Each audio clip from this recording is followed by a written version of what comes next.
This is Solve It for Kids.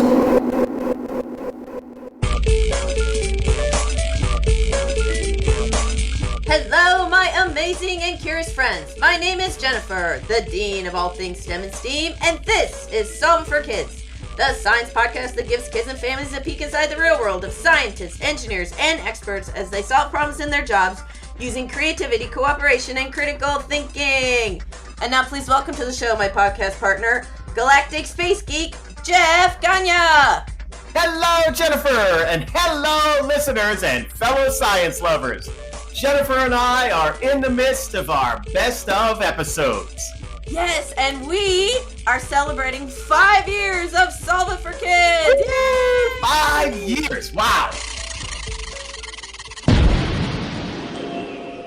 It's Solve It for Kids' 5-year anniversary. Here are Jeff's favorite episodes. What are your 5 favorite episodes? Okay, Jennifer, I will tell you, you were absolutely correct on your episode. It was hard to pick just 5. It is. But my 5 that I did choose were episode 196 with Dr. Joe DeTore, when we talked about how long can humans live at the bottom of the ocean. Oh, he was amazing. What a fascinating guy. Yeah. Right near that episode, still in the ocean, episode 194 with Erin Winnick Anthony. We talked to her while she was at sea on board the Joy D's Resolution doing science out in the ocean. Yeah, that was amazing. We also have episode 163 with Dr. Thomas Zurbuchen, formerly of NASA. Dr. Z was an absolutely fascinating human being. Yeah. And our episode topic was how can we see the universe in a new way? Yeah, that was mind-blowing. It was so exciting to get an insight into how he ran the science department and everything at NASA for so many years. And he got to actually see the James Webb Space Telescope launch and all of these things. That was incredible. Incredible. Agreed. We have episode 154 with Dan Zapata, an engineer, telling us, how do you move a rocket? Yeah. How do you not love the NASA rocket crawler? Right. It's amazing. It's amazing. And last but absolutely not least on my list, I know, Jennifer, this is also a favorite of yours, episode 63 with Dr. Eric Thrain. How do scientists listen to black holes? Oh, this is mind-blowing. Like, mind-blowing. Yes, Okay. you can hear it in our episode. Yes, Listen to a black hole. Yes. So we hope you enjoy all these. Take a listen. What problem are we solving today? How long can humans live underwater? Ooh, how long can humans live underwater? You know this is gonna be so much fun. Who is our guest today, Jeff? Our guest today is the person that has the answer to this. Yes. Dr. Deep Sea himself, Dr. Joe DeTore. He is a career Navy diver turned aquanaut. Welcome to the show, Joe. Hey guys, thanks for having me. I really appreciate it. All right, this is gonna be fun. so fun. Now, we get to talk about one of my favorite things and places, the ocean. So I like to start with, for our young listeners, did you always love the ocean? Yeah. So what happened was I was a 10-year-old kid living on Long Island, New York. And Okay. I could always tell my time in life by the size boat that my dad had. We had boats. Like we had a 13-foot Cape Dory that we would just tow out, put in the Wow. water. And then, he got a 21-foot, and then he got the 22-foot Aquasport, and then he got a 28-foot, so the boat would grow in size Oh as my he gosh. could afford. But at some point, my dad got a boat that was too big to basically pull out of the water, 28 feet, and he had a little zinc tab underneath on the shaft itself. So Okay. he said, hey, Joe, there's a little wobble in the zinc shaft. Would you go underwater, hold your breath, and take the zinc tab off and then bring it back to the surface for me? I want to look at it. Wow. And I'm like, okay. So put the mask on and go underwater. I'm like, I can't breathe. I can't breathe. I go back again. I'm like, Dad, I can't hold my breath. He's like, wait a minute. Don't move. He takes my Uncle John's scuba setup, double hose regulator. We are talking 70s, the late 70s. He puts this on my back, puts the double hose in my mouth, and I'm like, ooh, I can breathe. I'm standing in the mud in a canal in New York. By the way. Oh, wow. Then he goes, I go underwater, and he goes, wait.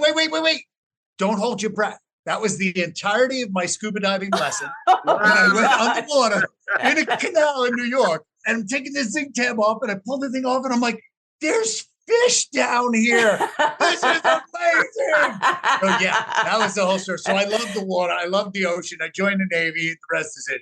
Oh my gosh. And you were 10 when this happened. 10. Yeah. I was Oh 10. my gosh. So you basically grew up as a child in the water then.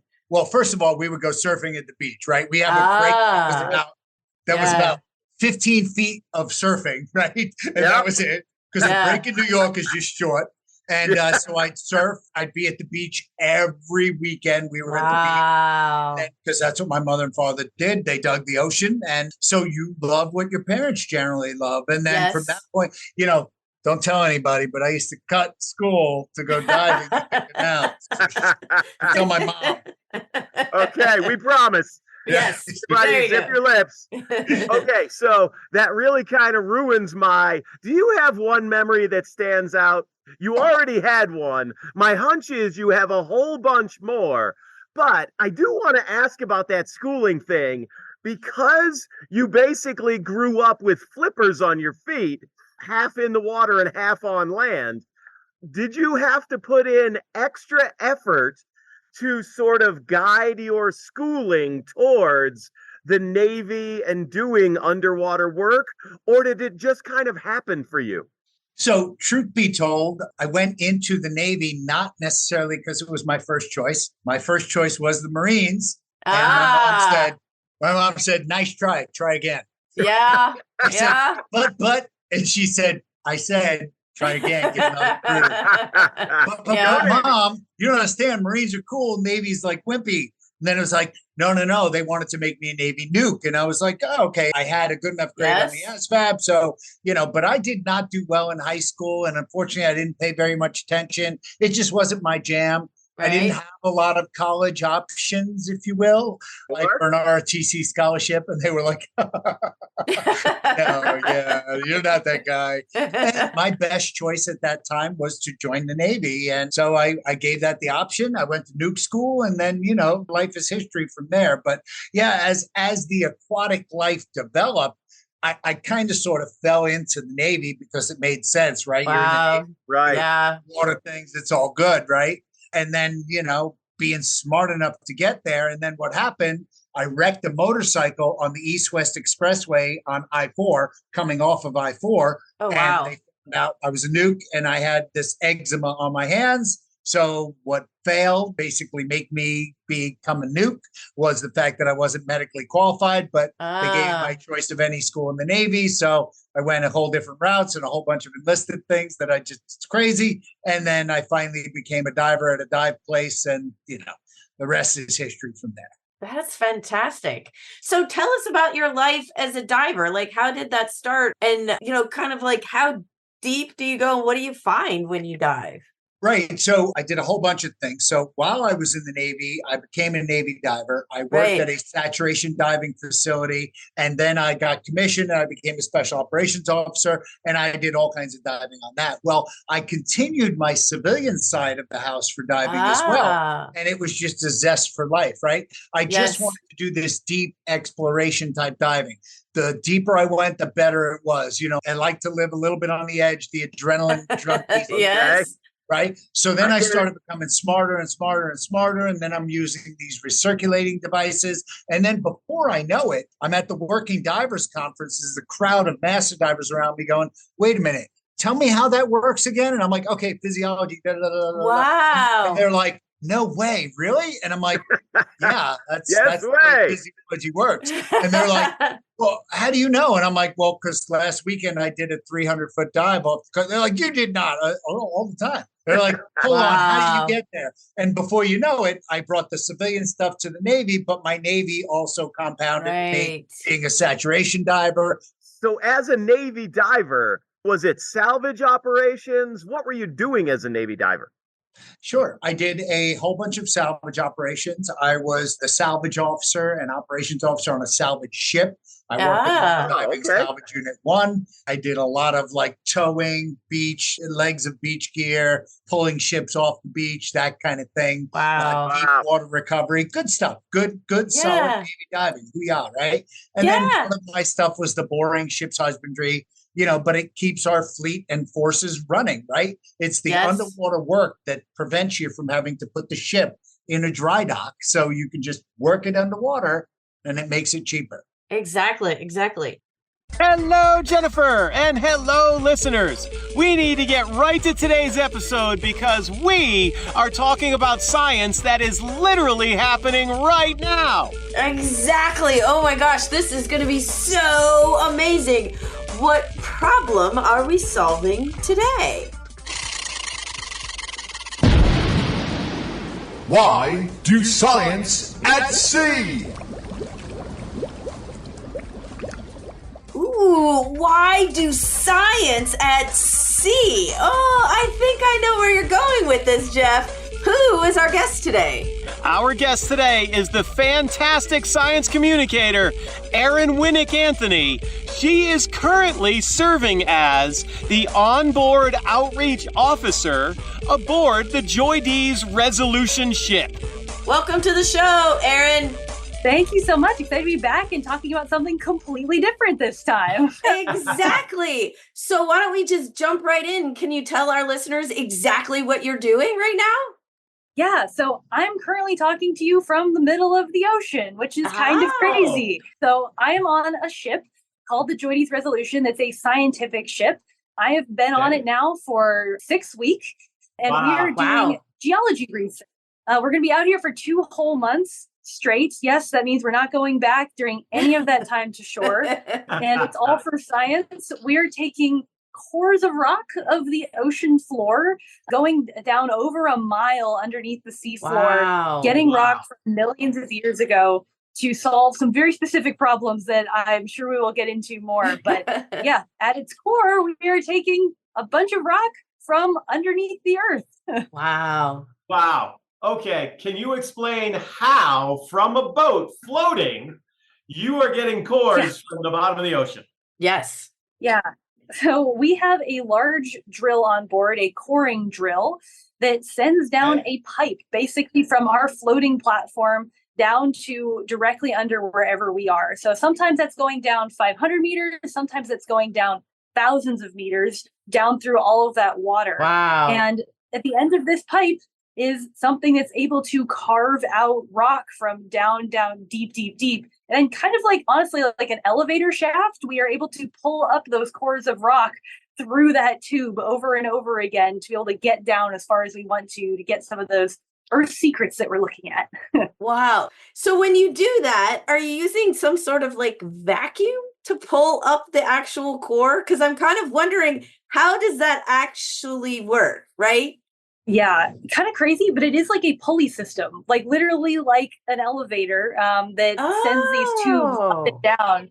So we have one tube on the outside that stays down the whole time, and then interior ones there's one that's able to go down and up at a time. So they can't pass each other, but it goes down, and then we're able to pull it all the way right back up. Okay, that makes sense. Got it. Yeah. Okay, so in these cores, is it dirt? Is it packed dirt? Is it solid rock? Good question. So the Joy D's has done a bunch of expeditions, and the answer would be different for everyone. But for ours, first of all, we're getting a lot of mud, which is gray mud. I know might not sound exciting, but our scientists on board are very excited about gray mud because it has a lot of other things in it, like tiny fossils and the very specific type of formations that allow us to learn about how the ocean flowed and currents from a long time ago. We've gotten some sandstone, so we have hit some harder rock and things like that as well. And then within that, there's tiny amounts of other different types of minerals and things like that. But the tubes largely look very gray, variations on gray with some like a little bit leaning more green and things like that. And our sedimentologists, I'm sure, would be able to tell you the 15 different shades of gray that we have seen and what they all mean. But yeah, they largely to all of us would look like mud and harder mud. Yes. All right. So now tell us kind of where you guys are going, because I know you started at one place kind of in the North Atlantic and now you're kind of going around. Are you heading into the Mediterranean? Is that where you're headed? Yeah, so we started in Amsterdam. That was our starting point. And then we had like a 5-day transit. So 5 days of sailing to get to our first site. And we've been largely off the coast of Portugal and Spain so far. And then in a few days, we're all very excited because we're going to be going through the Strait of Gibraltar. And this is a very narrow point between Europe and Africa. And so we're hoping that it's during daytime and we can see both continents at the same time. Oh, that would be cool. We'll be going in. So yeah, the end of our expedition, the last like couple weeks, will all be in the Mediterranean. Okay. That sounds really cool, by the way. I'm really hoping it gets daytime for you as well. Seeing 2 continents, that sounds awesome. I was reading up a little bit about your mission, and these cores are being taken to study the interchange of water, the ocean water, between the Atlantic and the Mediterranean. Why is it important to study that? Yeah, so right now we are looking back millions of years into the exchange of water between the Mediterranean and the Atlantic, because we're looking at a time when they actually got cut off from each other. So the Mediterranean got completely cut off from the Atlantic due to movement of the tectonic plates. Oh, wow. When this happened, the Mediterranean largely dried up and left behind a bunch of salt. So, you know, if you've ever been in the ocean, you've tasted that salt and that salt water. Well, when the water goes away, the salt stays behind. And we had about a 1,500 meter layer of salt that was like just left there at the bottom. And this had huge impacts on the Earth's oceans, circulations, chemistry, and even potentially contributed to a period of global cooling. So this had a major impact. And by studying what this extreme period, we can learn more about how our Earth's oceans respond to really extreme periods and changes. So it can help us refine like our climate models and understand how our Earth responds to these sort of things. So we're largely looking back at this really extreme time of this exchange between the Mediterranean and the Atlantic. Wow, 1,500 meters. Had no idea you'd find a salt layer that thick. Yeah, huge. I mean, that's incredible. So can you tell us a little bit about some of the science that you're doing on board? Because once you get the cores up, kind of like, do you do the science there or do you take them on shore, or how does that work? Yeah, so we do as much science as we can here. And there's some that's really important that we do on the ship, partially because we want to figure out how deep we have gone in Earth's history. So there's a number of scientists who are trying to figure out how old this rock is, because we really want to get to this period of 5 to 8 million years ago. And we don't know how old it is on the ship. We won't know if we've drilled deep enough.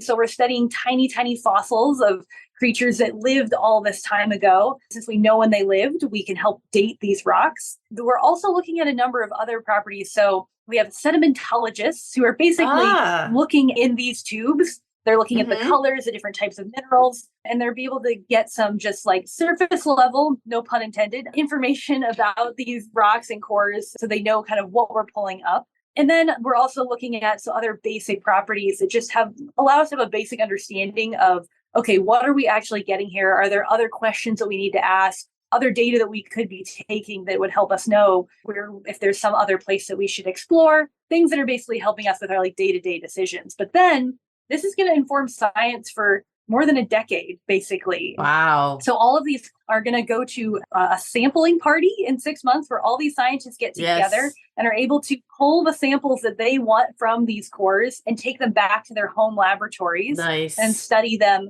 and study a bunch of other things. And then they'll also go to what I would basically call a core library. It's the core repository. And scientists are going to be able to request studying these for years. So we've been taking cores for more than 50 years. I could go and ask to look at cores from 50 years ago because they're all still stored in these libraries today.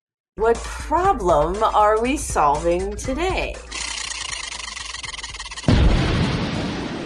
How can we see the universe in a new way? How how can we see the universe in a new way? Ooh, this is a very intriguing question, Jeff. Who is our distinguished guest today? It is an intriguing question, and we have a guest with a unique perspective to answer it for us. Today, we have the wonderful Dr. Thomas Zurbuchen. He is the former Associate Administrator of NASA for the Science Mission Directorate. What does that mean? In his words, he was the head of science for NASA. He was also the longest tenured head of science for NASA. Welcome to the show, Dr. Z. Hey, glad to be here. Well, we are thrilled to have you. We are going to talk so much science here in the next 30 minutes or so. But I have a question for you. Did you always want to study space and the universe ever since you were a little kid? That's a really good question. And I want to tell you, when I was a student just in a school in a mountain village in Switzerland, that's where my accent is from. I tried to lose it and I can't. But in that little mountain village, I started reading a lot of books, and they were all about exploration. Sometimes it was about people getting on boats, but sometimes it's about people building machines that explore. And I loved in the mountains there, the dark skies, and looked at them and imagined how these skies would look if it could go there, or if there's somebody else looking the other direction, another boy somewhere else, thinking about the world that I'm sitting on. That's amazing. That's amazing. Wow. And even as a young boy, you were already thinking about it in a different way than I imagine a lot of other people of, is there somebody else on the other end looking back at me? Should I be waving up there? So were there specific stories that drew you into space science more than, say, the explorers that got on ships? When I was 8 years old, I got to Christmas as a present from my godfather, a little book that talked about missions. And there was a mission, it's called the Voyager mission, that was about to launch to go visit Jupiter and Saturn and Neptune and Uranus, and kind of going far, far away. And it had a plaque that had a message for somebody else that could read it. And so I was really looking at that. I was looking at missions to the moon, the Apollo program, which had just started. I'm too young to kind of have a recollection of landing on the moon, but I thought about this. And that book came with me as I went to the university, and then eventually became the head of NASA. Wow. That's fantastic. So the power of books, kids. Everybody go out and read about all of these subjects. So how did you get into solar physics, right? Isn't that what your degree is in? Because that's kind of unique. How did you get into that? After I decided to go and study physics, which was a big leap because I didn't know a single physicist around me. Frankly, my good teacher encouraged me. It's like, just try, he said, which is a really good piece of advice. Just try when you have a big goal like this. And so I did that, and I got into a university, and it just so happened that university was actually building a space instrument for NASA. And it was a solar physics space instrument. And frankly, the reason I did it is that the professor who told me, do you want to work on this? He stopped himself in the middle of the sentence and said, this is going to be really, really difficult. We don't have enough time. And I said, can I try? And so that instrument is still looking at the sun. As we speak here, I'm collecting particles, and I built it when I was much, much younger. Oh, that's amazing. My goodness. Can you, just in case any of our listeners want to look it up, can you tell our listeners what instrument that is? Yeah, it's the WIND spacecraft, WIND, and it's looking at the particles from the sun. The sun is so hot, it blows away its atmosphere. If the Earth was really hot, it would blow away our atmosphere. Thankfully, it's not, because we're breathing the atmosphere, but the sun is so hot, it's blowing away the atmosphere. And that spacecraft, the WIND spacecraft, is collecting those particles. Wow. And it's still up there working. Yes. That's fantastic. Yeah. So from solar physics and working on that, was it an immediate jump to, okay, I want to work at NASA so I can continue working on these types of machines? It was not immediate. Frankly, I did something very different in between. And that is that I learned how to build teams that come up with good ideas. I built teams that build companies. Kind of perhaps it's an app for an iPhone or Android, or perhaps it's a new solution for clean energy. I learned how to build those teams, and that turned out to be really important also. Yes, it's science, but it's also learning how to build teams. Exactly. So let's step into NASA and let's talk a bit about some of these machines that you helped to create, or I guess lead the teams to create. Yes? Absolutely. And many of these, there are teams that are sometimes 50 people, but for the very biggest one, the biggest machine ever built, the biggest observatory ever built in space is called the James Webb Space Telescope. Yes. Over 10,000 people worked on that, men and women, old and young, people from the United States, from around the world, 10,000 or more worked on it. That's amazing. And so how do you lead a team that size? And that big, like all over the world? I think the most important way to think about it is it's like a big hike somewhere in the mountains. The most important thing to agree upon is which mountain you want to get to.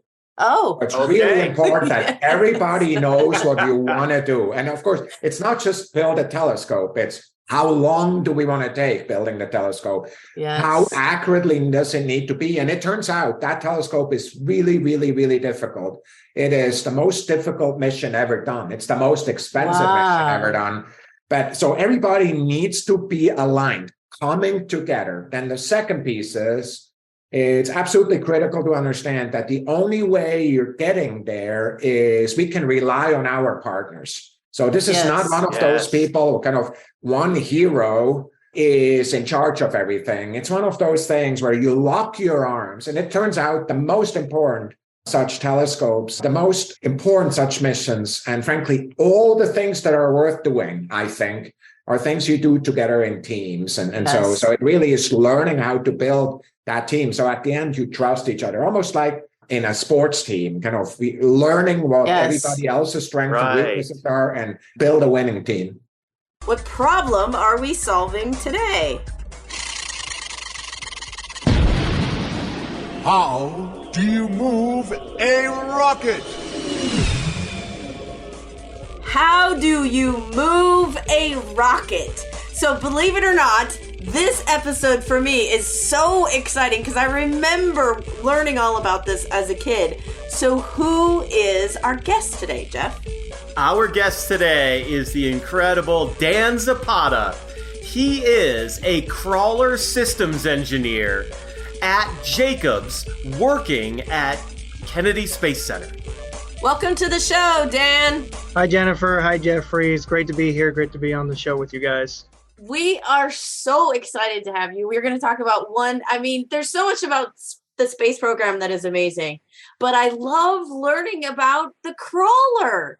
And I told this story before, but I'm going to tell it on air. So the very first time I came to Kennedy Space Center with my parents back in 1980, yes, kids, do the math. My mom was so excited when we took the tour in the back and there was the crawler. My mom was like, do you know that? And she starts listing all of what it does, how fast it goes and what it carries. That's what I was talking about. I was like, I didn't realize my mom was such a space geek. But my question to you, Dan, is since that was my childhood experience, did you have a childhood experience with space that kind of made you want to go into this and be the one who kind of drives the crawler? So, a funny story. Your parents taking you to KSC. My parents actually took me to KSC. Unfortunately, I was very young. I was probably 2, 3 years old, so I don't remember it exactly. In terms of, did I ever want to be part of the space program? Actually, not really. It never was really something I sought after. Ever since I was a very young kid, I was very interested in math and science. Okay. I knew engineering was going to be what I wanted my career to be. Okay. So I was always very curious. I took things apart. I put things together. I made little raceways using cardboard paper. I got cardboard boxes. And nice. My parents would get a little upset because how messy things got. I built a lot of Connects, Legos, a lot of those things. Yeah. Okay.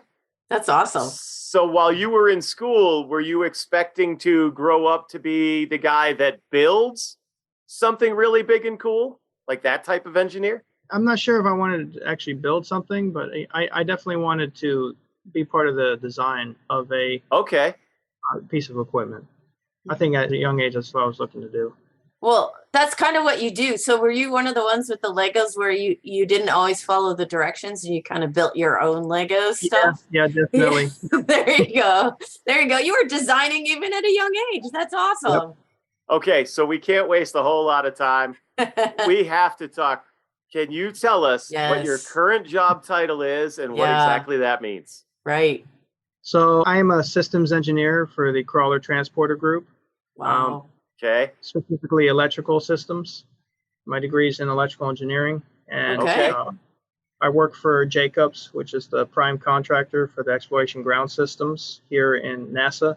And in layman's terms, that means we receive a lot of the flight hardware, and our job is to integrate the flight hardware, put it all together, and have it ready to go out for launch. What my group does specifically is we transport articles of flight hardware, if it's booster segments, if it's the Orion capsule that will have astronauts in it, or if it's the entire assembly, which is the center of the rocket, the booster segments on the sides, the Orion capsule on top. That all sits on top of what's called a mobile launcher. Right. And the mobile launcher is moved by the Crawler Transporter number 2, which has been modified to sustain the extra weight. Yeah, of all of Artemis. So are you the one that drives the crawler? So occasionally, yes, I do drive the crawler. Oh my God. What is that like? So of course, Jeff and I are all excited, but for our listeners, can you tell us like how fast does this go? Right?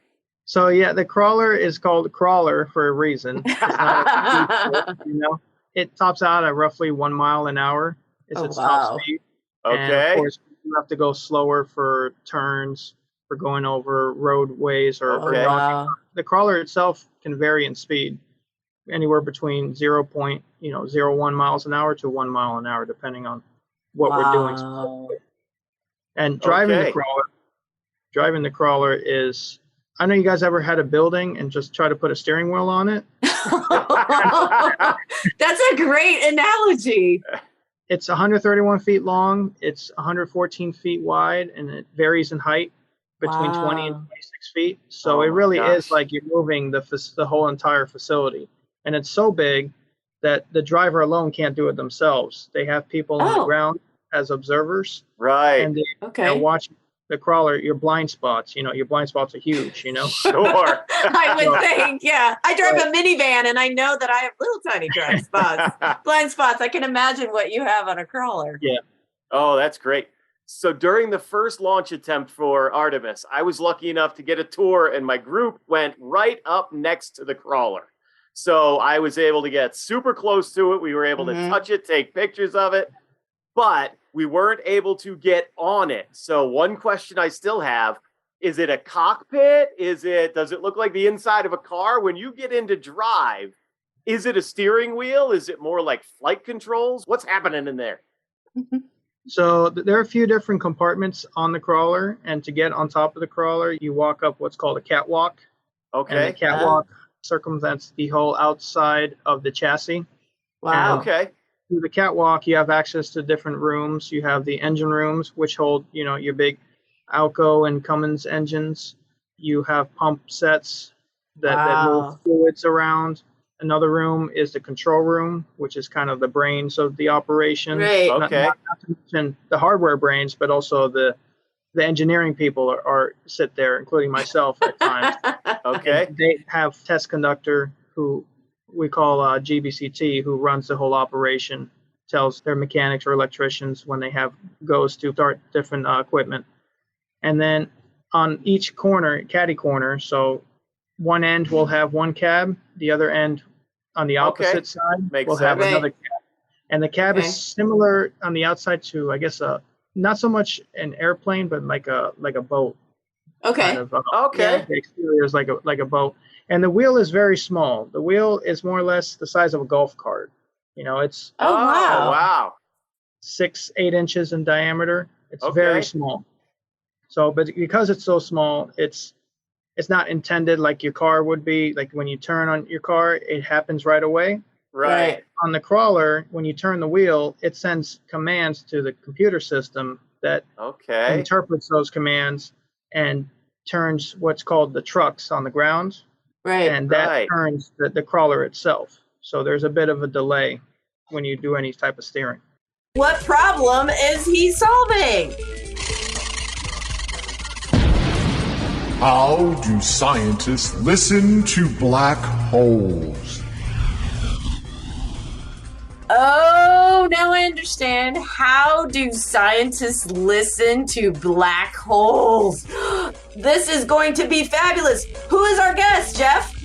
That is right. How you listen to black holes. You heard that right, everybody. And today we are going to be talking with Dr. Eric Thrane, astrophysicist, university professor, and gravitational wave scientist, who is going to tell us about one of the most amazing discoveries that has happened in the last 100 years in science.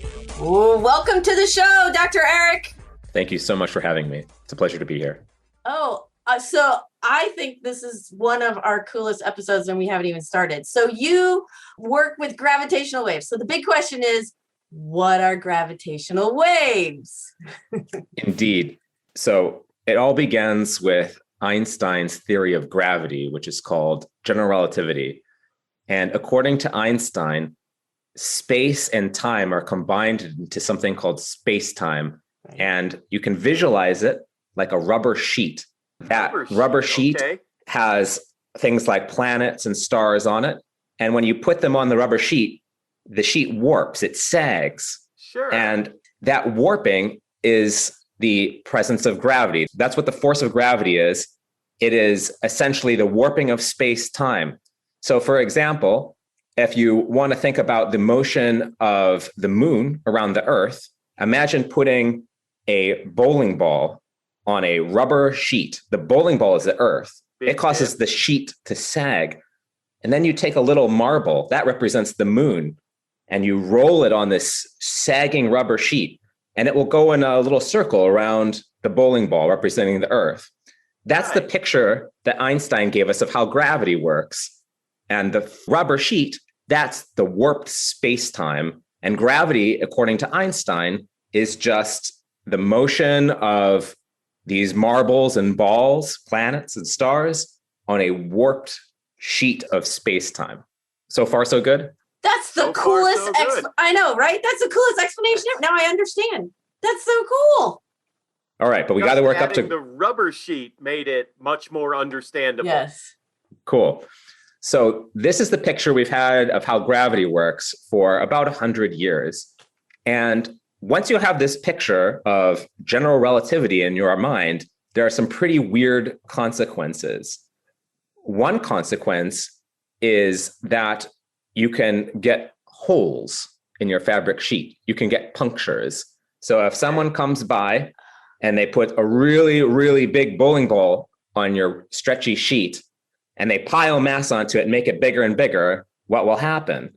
The sheet will sag more and more, right? Yes. Right.